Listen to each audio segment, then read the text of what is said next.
What is up, my beautiful people? This is Jordan, your local real estate expert, and I wanted to share some critical information with you guys today. This has been, I think, one of the greatest issues challenging our housing market right now. I've been chewing on this information and data for a while, and I'm ready to kind of tackle this with you guys.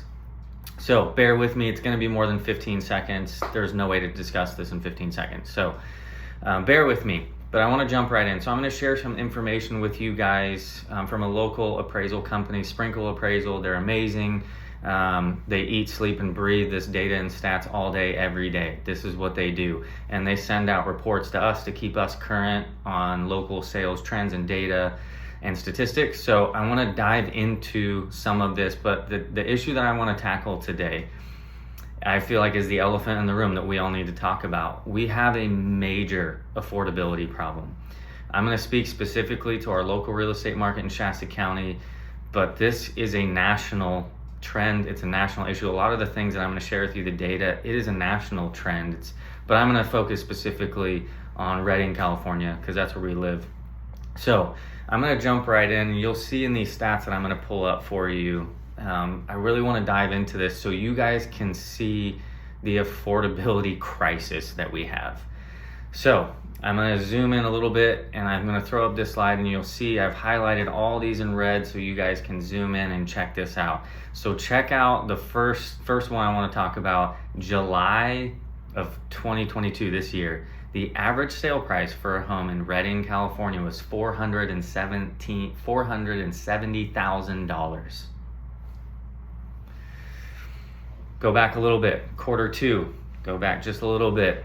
Average sale price of a home in Redding, specifically, $445,000. Go back to quarter one. Average sale price of a home in Redding, $420,000. That's a lot. And I wanted to really highlight this so that you guys could see the affordability gap and discrepancy and disconnect that to me is obvious.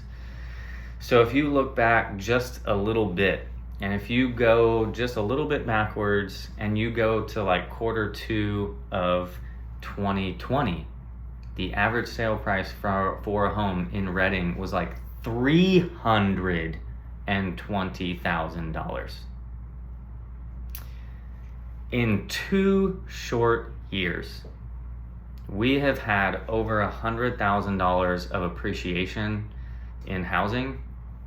The average sale price of a home skyrocketing, $100,000 in 2 years. Is that healthy? Is that sustainable? I think the easy answer is no. So a healthy real estate market, you'll see an appreciation, meaning an increase in prices year over year, about 2 to 3%. That's healthy. It's sustainable. That actually trends with inflation. So to have astronomical appreciation like that is unsustainable, in my opinion. So the affordability disconnect specific to our area that I wanted to highlight. Obviously, you see that sticker price, $470,000. It's like, holy cow, that is a lot of money for a house, and not everyone can afford that. And I want to show you that. So the most recent data that we have, census for the average household income in Shasta County, the most recent data we have is from 2020. I wish we had newer stats, but we don't. So that's all I have. So the median household income in Shasta County in 2020 was $57,139. Do you have any idea how much you would qualify to spend to purchase a home if your income was $57,000? Let me help you out. So at today's rates, and again, these are ballparks. I can't give you exactly because I don't know your credit score. I don't know your debt to income ratios, all that. So I'm going to give you very solid averages. So this is based on someone with good credit and average kind of debt. So if you made $57,000 at the going rate today, around 5.75. Again, if your credit's worse, you could get a higher rate. If it's better, you could maybe get a little bit lower, but that's kind of where rates are floating today. Based on that income, good credit, average debt, you're looking at around $275,000 that you would qualify to spend. $275,000, you're pre-approved to purchase a home. $470,000 average sale price. That's a pretty significant gap. And I already hear the naysayers out there, so let me speak to you directly. Oh, that's, $57,000. That's not the average income anymore. I agree with you. And if we did a new census, that number I think would go up, especially because the amount of transplants we've had from out of the area that makes substantially more than, people that were necessarily born and raised in Shasta County. So I understand that. Totally get it. So let me just give you the benefit of the doubt. Let's say that number, if you redid the census numbers and statistics today for average income in this area, let's say it jumped from 57,000 to 80, which I don't even know if it would be that high. I'll give you the benefit of the doubt. Let's say, the average borrower looking to purchase a home in this area is floating around $80,000 in income. Even at that, you're really only looking at approving for around like 350, 360, maybe 370, in your pre-approval. So again, even if we operate on those favorable numbers, you're still seeing, let's say you qualify for $350,000, $370,000, $350,000 budget, purchasing power, $470,000 average sale price, $100,000 gap. Ironically enough, as I showed you on that first slide when we were talking about this, I showed you in 2 short years, there was $100,000 skyrocketing appreciation. And isn't it ironic that we have about right around there, like 100,000 give or take, in a gap between what people can afford to spend down here and what homes are selling for, what people are asking for them, what they've been selling for.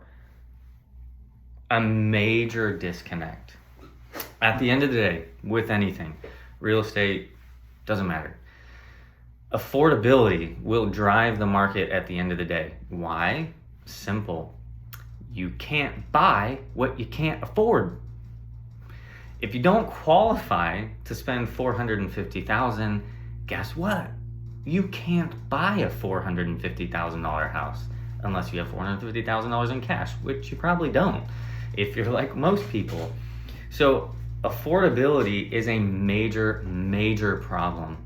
And it's playing a significant role in the market slowing down the way it is. So I want to throw up another quick email from Sprinkle Appraisal that they sent to us recently.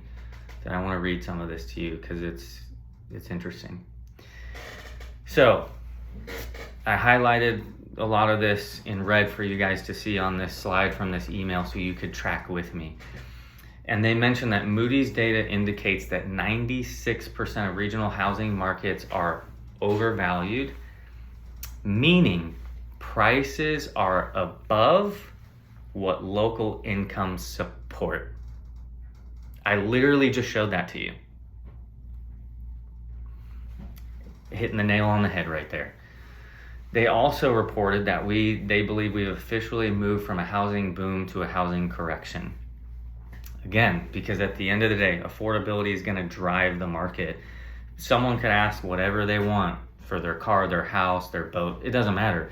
If willing, qualified buyers do not qualify to purchase or spend what someone's asking, guess what? Eventually, that price is going to have to come down to what people can afford and are willing to offer you for it. Pretty simple. And they also mentioned some statistics that I want to jump in really quick before I wrap up this video. Then this is back from May of this year. Nationally, home sales fell 17%. The number of mortgage applications took a nosedive. The percentage of listings with price reductions continues to be on the rise every day, locally especially. The percentage of listings receiving multiple offers going down. And let me give you just a couple quick stats for our local market that I've highlighted in separate videos you can watch. Our local stats in June of this year, sales fell 15.2%.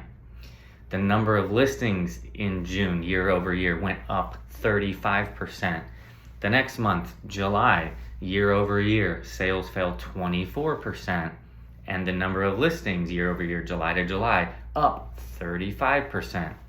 So, I mean, these numbers and these statistics are telling you a story. And it's telling us that we have a major affordability disconnect and gap that at the end of the day, in my humble professional opinion, and I don't have a crystal ball, but I can look at all this information, digest it, and say, well, wait a second, how can prices continue to appreciate if people can't afford it? I don't know. Anybody out there have an answer for that? I sure don't. So, specific to our market, it appears as if the last couple years, and I wish I could get into all the details of why and how this happened, because I would love to, but I don't have time for that. So I've showed you and highlighted that in just 2 years, this, skyrocketing, outrageous appreciation in 2 short years that has left us with a major affordability problem. The minute rates went up, we come back to reality and like, oh shoot, what are we gonna do? How do we sustain this outrageous growth that just happened? How do we maintain that? I don't even know if it's possible, but we will see what happens. So I wanted to share that information with you, this issue of affordability. Again, I would love to have these conversations with you. I am having these conversations on a daily basis, and I'm getting together an event where we can get together and have these conversations together and have a Q&A format where you can share your questions, your thoughts, your concerns, and we can bounce back and forth and have a meaningful, intelligent, informed conversation and dialogue without a sales pitch involved. Because this stuff is critical for you guys as you're evaluating and thinking of what is the best decision for you and your family. Should you sell? Should you buy?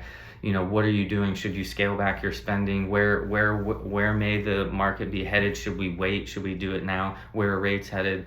I want to really be a resource for you guys to help keep you informed, because I care about you at the end of the day. I really do. I care about you more than my sales. I realize some data I share might kill a sale. Oh well. Building your trust and being a resource for you, I believe in the long run, I want to be a resource for you 3 years from now. So if I kill a home sale for you today, I trust and believe that that relationship will still exist. And 3 years from now, or whenever you decide to buy or sell, I hope that you will choose me because you viewed me as a trusted resource during this time. So I love you guys. I appreciate you. Thank you for watching. Again, if you have any questions, thoughts, concerns, don't hesitate to call, text, message me. You guys have a great day, and I will talk to you soon. Bye.